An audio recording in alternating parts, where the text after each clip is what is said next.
we have to understand it's not about fifth or sixth generation aircraft, but it's about the next generation of the combat kill web that we should focus on.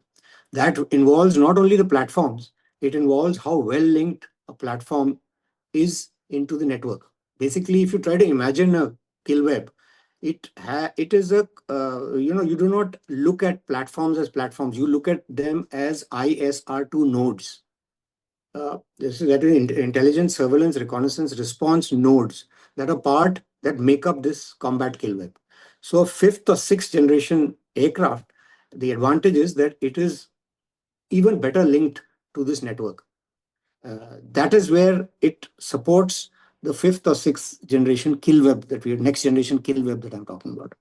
When we look at drones, you need not get fascinated by that drones is the be all and end all of warfare. Manned aircraft will definitely have a role. You've seen them now, the kind of action that you've seen in the B-2 bombers coming in and using the bunker busting or bombs, you require that kind of ordnance. So you have to have a capability to handle the entire spectrum of warfare, from the hot end or the high end conflict to the benign end. And manned aircraft is not going to be manned or unmanned. It will be manned and unmanned. And therefore, manned-unmanned teaming or MUMT will acquire importance. Now, presently, there is this view that, a drone is very cheap and it can, the anti-drone weapons are very expensive. But that is quickly changing.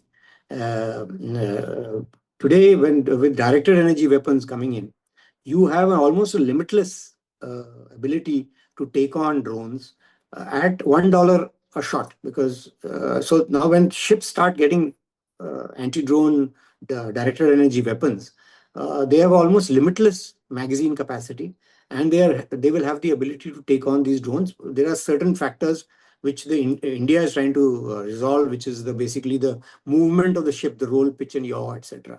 So I just wanted to that was your preamble, so I thought I'll address that. As far as you're saying, what has changed? Frankly, change is the only constant in life. And in the defense landscape, if you don't keep evolving and keep up with times, you are going to become redundant, because technology itself is a moving target. Secondly, it's a competitive the arena that you are entering in when you are talking of warfare. So as far as India is concerned, we were not sort of dormant in the past. The desire and the efforts to have our own platforms has been on for a very long time. So you said Russian ships. Yes, we were getting Russian ships in the 1980s, but if you remember, we had started building our own ships in 1960s. That is when, the old Ambassador, which your father must have owned, that was being built then. And the Navy started the Directorate of Naval Designs in the 1960s. So the intent was very clear that we are going to become a builder's Navy and not a buyer's Navy.